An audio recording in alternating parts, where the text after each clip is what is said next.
যাই হোক, একজন মুমূর্ষু রোগীকে রক্ত দেওয়ার পর তোমার জীবনের প্রথম রক্ত দেওয়ার পর কি অনুভূতি হচ্ছে?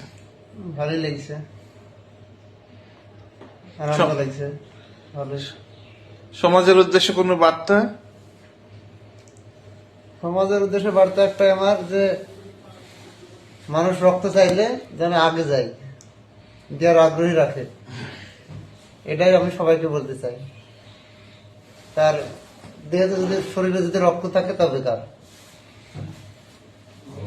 আমরা এই রক্ত দিতে এসে দেখি অনেক ক্ষেত্রে যে অনেক মা কিন্তু মানা করে তার ছেলে মেয়েদের, ঠিক আছে?